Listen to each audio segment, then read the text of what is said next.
எல்லாருக்கும் வணக்கம். என்னைய ஆட்சி நடத்துறீங்க? வெக்க கேடு. இதுல வேற அப்பா இவர் எல்லாரும் அப்பான்னு சொல்றாங்களாம். இப்படிதான் உங்க வீட்டுல உள்ள பச்சை குழந்தைங்க சாப்பிட்டு இருக்கும்போது மேற்கூற சுவர் இடிஞ்சு இப்படி சாப்பிட தட்டுல விழுவும், மேல விழுவும். அந்த குழந்தைங்கலாம் பச்சை குழந்தை கலருது. இதெல்லாம் காதல விடலையா? பார்க்க அவ்வளவு பாவமா இருக்கு. அப்போ தமிழ்நாட்டுக்கு வரக்கூடிய நிதியெல்லாம் வச்சு என்னதான் பண்றீங்கன்னு கேட்கிறேன். உங்க வீட்டுல உள்ளவங்க உங்க கட்சிக்காரங்க வீட்டு யார் வீட்டாரு இப்படி சுவர் இன்னைக்கு கீழே விட்டுருக்குமா, லைட்டா இல்லைன்னா லேசா பேர்தான் வந்துருக்குமா? அது எப்படி அரசாங்க பள்ளிக்கூடங்கள் கட்டுற செவ்வறு மட்டும் தரம் இல்லாம இருக்கு? இல்ல மற்றதுக்கெல்லாம் கல்வித்துறை அமைச்சர் பயங்கரமா பொங்கிட்டு வருவார்ல, அமைச்சர் அன்பில் மகேஷ் பொய்யாமொழி இப்ப எங்க போனாரு? அதாவது அரசாங்க பள்ளிக்கூட்டம் வந்து விஷ்ணுங்கிற ஒருத்தர் வந்து பாத்தீங்கன்னா இந்து மதத்தை பத்தி பேசாத விட்டு பயங்கரமா ஏன் இடத்துல வந்து பேசிட்டு இருக்கான், சும்மா விட மாட்டேன் அப்படின்னு பொங்கினார்ல. கல்வித்துறையில தான் டெய்லி ஒரு பிரச்சனை வந்துட்டு இருக்கு. ஒன்னும் அரசாங்க ஆசிரியர்கள் பார்த்தீங்கன்னா தவறான முறையில குழந்தைங்க நடக்காங்க, பெண் குழந்தைகிட்ட அப்படி நடக்க இப்படின்னு ஒரு பிரச்சனை. இப்போ வந்து பாத்தீங்கன்னா தொடர்ந்து மேற்கூரை சுவர் இடிச்சு வந்திருக்கு ஒரு அங்கன்வாடி மையத்துல.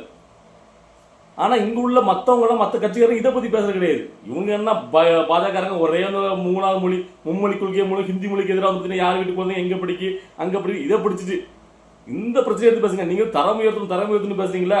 நாங்க வந்து பழக்கரெட்டு பிள்ளைகளை படிக்கிற அளவுக்கு ஈக்குவலா நாங்க தரத்தை கொடுக்க போறோம். முதல்ல அந்த கட்டிடங்கள் சரியா பண்ணி அந்த பிள்ளைங்களோட உயிர் பாதுகாப்புக்கு முதல்ல முக்கியத்துவம் கொடுங்க பாஜகக்காரங்க. சோ இன்னைக்கு நான் எதை பத்தி பேசிட்டு கேட்டீங்கன்னா, இன்னைக்குங்க திருவண்ணாமலையில செய்யாறு அங்க வந்து பாத்தீங்கன்னா அங்கன்வாடி மையத்துல பச்சை குழந்தைங்களாம் சாப்பிட்டு இருக்கும்போது மேற்கூற சுவர் இடிஞ்சு வந்திருக்கு. அந்த பிள்ளைங்க சாப்பிட்டு தட்டு மேல சில பிள்ளைங்கள் மேலே வந்திருக்கு. அழுதுட்டு பதினெண்டு பிள்ளைங்களும் அழுகுது தட்டப்படி போட்டு. பார்க்கறதுக்கு அவ்வளவு வேதனையா இருக்கு. அங்க உள்ள எம்எல்ஏ ஜோதியா திமுக எம்எல்ஏ அவர் வந்து அங்க வந்து பார்த்துட்டு இருக்காரு. என்னதான் பண்றான்னு நினைக்கிறேன். இது 2015 கட்டிட்ட அங்கன்வாடி மையம். சோ அப்போ இதுக்கு முன்னாடி காலங்காலமா எத்தனை வருடங்களுக்கு முன்னாடியே உங்களுடைய வீடுகள்லாம் கட்டிருக்கீங்களே, அந்த வீடுலாம் எத்தனை வருஷத்துக்கு முன்னாடி கட்டினீங்களா, எவ்வளவு ஸ்ட்ராங்கா இருக்கு. ஸோ அங்கெல்லாம் வந்து பார்த்தீங்கன்னா இப்படி ஏதாவது என்னைக்காவது ஒரு கீழே வந்துருக்குமா, இல்லை ஒரு செவ்வறு தான் பேருந்து வந்துருக்குமா? அது எப்படி அரசாங்கம் கட்டிட்டு பண்ணா மட்டும் இப்படி வந்து பார்த்தீங்கன்னா ஒரு ஏதோ போக்கத்து பண்ணதான் கேட்குறேன். கேட்கறதுக்கு யாருமே இல்லை அப்படிங்கிற மாதிரியா? என்ன அரசாங்கம் நடத்துறீங்க? என்ன ஆச்சு இதுல? இல்லை இதை பத்தி எதிர்கட்சிகள்லாம் நான் பச்சை குழந்தைங்க அந்த அது கத்துறதை பார்க்கும்போது நம்மளுக்கு அவ்வளோக்குள்ள வேதனையா இருக்கு. இப்போ இது வந்து முதல் தடவை கிடையாது. இது ஃபர்ஸ்ட் தடவை நடந்திருந்தா சரி ஏதாவது ஒரு தவறு நடந்தாலும் இதுக்கு முன்னாடி இதே மாதிரி ஒரு விஷயம் நடந்துச்சு. இதே 300 ஸ்கூல்ல அரசாங்க ஸ்கூல்ல தான் மேற்கூற சுவர். என்னைக்காவது ஏதாவது பிரைவேட் ஸ்கூல்ல என்னைக்காவது பார்த்தீங்கன்னா ஏதாவது பார்த்தீங்கன்னா ஒரு சுவர் இடிஞ்சு விழுந்து மேலே வந்துருக்கு படிச்சுட்டு இருக்க பிள்ளைங்க மேலே ஏதாவது விழுந்துருக்கு என்னைக்காவது கேள்விப்பட்டிருக்குமா? கிடையாது. அது எப்படி? அப்ப அங்க அந்த அளவுக்கு தரத்தோட கட்டுறாங்க அந்த ஸ்கூலை. அப்போ உங்க கவர்மெண்ட் ஸ்கூல் அதாவது பாஜகக்காரங்க இப்ப மும்மொழி கொள்கை ஹிந்தி மொழி அதாவது அந்த மாணவர்களும் படிக்கணும் ஏன் தடுக்க பாக்குறீங்க? நாங்க வந்து பழக்க வீட்டு பிள்ளைகள் படிக்கணும் அந்த அளவுக்கு ஈக்குவலா கொடுக்கணும்னு நினைக்கிறீங்களே. இந்த அளவுக்கு தரம் குறைஞ்சிருக்கல. இதை பத்தி பேசுங்க முதல்ல. இதெல்லாம் சரி பண்ணுங்க முதல்ல. குழந்தைங்க சாப்பிட்ற சாப்பாடு அந்த ஈக்குவலான அந்த சாப்பாடு கொடுக்க முடியுமா உங்களால? அந்த கட்டிடங்கள் எவ்வளவுக்குள்ள தரம் தான். இப்ப எல்லா ஸ்கூலும் ஒரு பாதிப்பு வந்ததுக்கு அப்புறம் நீங்க போக்கிட்டு வரீங்க. கும்பகோணத்துல 2 நாள் நினைக்கிறேன் தீ போது நினைச்சல எவ்வளவு குழந்தைகள் அதுக்கப்புறம் போயிட்டு ஒவ்வொரு குழந்தைய போய் இன்ஸ்பெக்ஷன் பண்ணுவாங்க. அது பாதை சரியா இருக்கா, வெளியில போகிற காத்து வருதா, எல்லா இட வசதி எப்படி இருக்கு அப்படி அப்படின்னு. அது ஒரு சம்பவம் நடந்ததுக்கு அப்புறம் தான் பொத்துக்கிட்டு இந்த அரசாங்க அந்த ஊழியர்கள் அந்த சேஃப்டி இன்ஸ்பெக்ஷன் எல்லாம் வருவாங்க. அது நடந்ததுக்கு அப்புறம் அதுக்கு முன்னாடி போய் பார்க்க கிடையாது. இந்த இதெல்லாம் என்ன பண்றீங்கன்னு நினைக்கிறேன். ஒரு கவர்மெண்ட் அங்கன்வாடியில அரசாங்க கட்டிடத்துல தரம் இல்லாம இருக்கு. அதை எப்படி நீங்க ஒப்புதல் கொடுத்தீங்க? இல்ல அதுக்கப்புறம் இன்ஸ்பெக்ஷன் வர மாட்டீங்களா? அங்குள்ள எம்எல்ஏ என்ன பண்றீங்க? என்னதான் பண்றீங்க? கெட்டும்போது ஸ்ட்ராங் கட்ட மாட்டீங்களா? இதெல்லாம் யார் காடி வைப்பா? எதுக்கு தலைவர் அவரு அதுக்கு ஒன்னும் லாய்க்கு இல்ல. அவர் எதுக்கு தான் இருக்கான்னு தெரியல. அவர் தேவையான இடத்துல பேச மாட்டார், குரல் கொடுத்த மாதிரி தெரியல.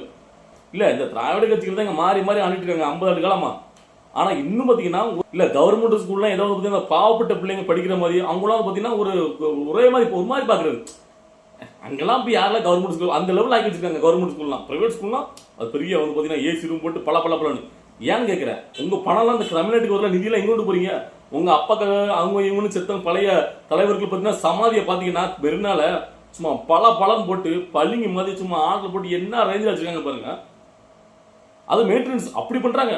செத்து போனவங்களுக்கு சமாதியில கல்லறை. ஆனா இங்க படிச்சுட்டு இருக்க பிள்ளைங்க பச்சை குழந்தைங்களை கட்டியிருக்கா, அது கட்டிட்டா தரம் கிடையாது, அதை பராமரிப்பு கிடையாது. இதை பத்திலாம் பேசணுங்க. இதை பத்தி தாங்க எதிர்கட்சிகள் அப்ப என்ன பண்ணிட்டு இருக்கீங்க? எனக்கெல்லாம் இது தெரிஞ்சு இதுக்காகலாம் தமிழை வச்சுக்காத தளபதி விஜய் இந்த மாதிரி இதுக்கெல்லாம் குரல் கொடுக்கணுங்க. அமைதியா கூட எல்லா விஷயத்துக்கும் அமைதியா இருந்தா நல்லா இருக்காது. எடுத்து பேசணும், இறங்கி அடிக்கணும். அவனை கொள்கை பிறப்பு ஐடிவிங்க என்னெல்லாம் பண்ணிட்டு இருக்கீங்கன்னு எனக்கு புரியல. பேசணும்ல இதுக்கெல்லாம். அது அதிகாரப்பூர்வமா தமிழை வச்சுக்காத்துல உள்ளவங்க போடல. தளபதி விஜயோடைய தோழர் ரசிகர்கள் மனப்பான்மை இருக்காங்க. அவங்க தான் இப்போ வந்து இதெல்லாம் ஷேர் பண்ணிட்டு இருக்காங்க. ஐடிவி இதெல்லாம் எடுத்து தெரிய கூட வேண்டாமா? என்ன ஆட்சி நடந்துட்டு இருக்கு தமிழ்நாட்டில்? அந்த பச்சை குழந்தைங்க கதறிட்டு இருக்குங்க, அழுதுங்க. அதை பார்க்கறதுக்கு அவ்வளோ வேதனையா இருக்கு. ஸோ அதனால இதை பார்த்த உடனே நான் இதை பற்றி பேசணும்னு நினைச்சேன். ஸோ இதுக்கு எதிராக தமிழை வச்சுக்கிறதுல வந்து பார்த்தீங்கன்னா இதுக்கு எதிராக குரல் கொடுக்கணும், இந்த விஷயத்தை எடுத்து பேசணும், இது ஒரு இஷ்யூ ஆக்கணுங்க. அவங்க என்னென்னலாமா எடுத்து பேசுறாங்கல்ல திமுக ஏதோ பெரிய சிறந்த ஆட்சியை நாங்கள் கொடுத்துட்டோம், சிறந்த இது என்ன சிறந்த ஆட்சின்னு கேட்குறேன். கள்ளச்சாராயம் குடிச்சு அன்னைக்கு தான் அவ்வளோக்குள்ள அங்கே இறந்துட்டு இருக்காங்க. அதுக்கப்புறம் ஒரு ஊரை தைரியமாக கள்ளச்சாராயம் காய்ச்சறான். அதுக்கப்புறம் இந்த கள்ளச்சாராயம் காய்ச்சறவங்க எதிர்த்து பேசுகிற 2 பேரையும் அவன் ஜாமீனில் வந்து கொலை பண்ணுறான். ஸோ அந்த அளவுக்கு தான் இருக்கு லட்சணம் பாதுகாப்பு. பெண்கள் மேலே டெய்லி ஒரு பெண் குழந்தைகள் மேலே முக்கியமாக பல குச்சியாட்டம் வந்துட்டே இருக்கு. அப்போ அது எப்படி தான் நடக்குது? அப்போ அவங்க யாருக்குமே பயம் இல்லையா? இந்த அரசாங்கத்து மேலே யாருக்குமே பயம் இல்லை. இதில் வேற நேரடி கட்டுப்பாட்டு என்னுடைய காவல்துறை இருக்குன்னு முதல்வர் வேற என்ன கொடுமை இதெல்லாம் இல்லை கேட்குறேன். இல்லை அரசியல் வந்து பார்த்தீங்கன்னா மக்களுக்கான அரசியலை பண்ணுங்க. போய்கிட்டு வந்து பார்த்தீங்கன்னா உங்களுடைய அதாவது பார்த்தீங்கன்னா நம்மளை ட்ரெண்ட் பண்ணணுங்கிறக்காண்டி அரசியல் பண்ணாதீங்க. இல்லை இதில் அவங்க கார் ரைஸ் ஓடுறாங்க, அதை பண்ணுறாங்க, இது பண்ணுறாங்க. எங்க முதல்ல பேசிக்கிங்க. முதல்ல ஒரு பிள்ளைங்க படிக்கிற ஒரு கட்டிடத்துல தரம் இல்லாமல் நீ கட்டிடம் கட்டுறீங்கன்னா ஏதாவது ஒன்று ஆகி போச்சு இந்த பிள்ளைங்களுக்கு. அப்போ என்ன பண்ணுவீங்க? அதுக்கடுத்தாலும் இன்சூரன்ஸ் ஓடி வருவாங்க எல்லாரும். இந்த இன்சூரன்ஸ் பண்ணதுக்கு ஆய்வு கொண்டு ஓடி வருது என்ன பண்ணுன்னு கேட்குறேன். Prevention is better then cure. முதல்ல வந்து பார்த்தீங்கன்னா முதல்லயே நீங்கள் பாதுகாப்பு எல்லாம் முடிஞ்சதுக்கப்புறம் நீங்கள் வந்து என்னத்துக்குன்னு கேட்குறேன். அதுக்கப்புறம் போயிட்டு ஆராய்ச்சி பண்ணுவாங்க. என்னன்னு கேட்குறேன். இதெல்லாம் என்ன ஒரு அரசாங்கம்? இதுக்கு என்ன? ஏன்னா இப்படி ஒரு ஆட்சி இருக்கும்போது பார்க்குறதுக்கு நமக்கு அவ்வளோ வேதனையாக இருக்கு. தவறு நடக்கலாம், அது ஏதாவது ஒரு முதல் முறை தேர்தல் நடந்தால் பரவாயில்ல. இதே வழக்கமாக இருக்குன்னா இதுக்கு முன்னாடி இதே சம்பவம் நடந்திருக்கு. ஸோ இதெல்லாம் பார்த்தீங்கன்னா இதுதான் மக்கள் பிரச்சனை. மக்களுக்கான இதெல்லாம் எடுத்து பேசணும். ஸோ இதை வந்து நான் ரொம்ப எதிர்பார்க்குறேன். தளபதி விஜய் அவர்கள் இதை எடுத்து பேசணும்னு நான் எதிர்பார்க்குறேன். தமிழை வச்சுக்கிறது தோழர்களும் சரி இதை எடுத்து பெரிய லெவலில் நீங்கள் வந்து பார்த்தீங்கன்னா பேசணும். மக்கள் பிரச்சனை மக்களோட நம்ம முன்னாடி நிற்கணும். ஸோ இதுதாங்க அரசியல். இதெல்லாம் அமைதியாக இருக்கக்கூடாது. எனக்கு அதை இந்த வீடியோ பார்த்த உடனே பார்த்தீங்கன்னா எனக்கு ரொம்ப வந்து பார்த்தீங்கன்னா ஆதங்கமாக இருந்துச்சு. ஸோ என்ன ஒரு அரசாங்கம் நடந்துட்டு இருக்கு நம்ம நாட்டில் அப்படின்ட்டு. ஏன்னா செத்தவங்க இறந்து போனவங்களுக்கு மெரினாவில் வந்து பார்த்தீங்கன்னா சமாதி நீங்கள் பார்த்துப்பீங்க, எல்லாருமே பார்த்துருப்பீங்க மெரினா பீச்சில் சமாதி எப்படி இருக்குன்னு. அந்த அளவுக்கு பள்ளிக்கு தலை போட்டு இன்னும் அதுக்கடுத்தால பேனா இதில் வைக்க போகிறோம், அதை வைக்க போகிறோம்னு ஏகப்பட்ட கோடிகள் செலவு பண்ணுறாங்க.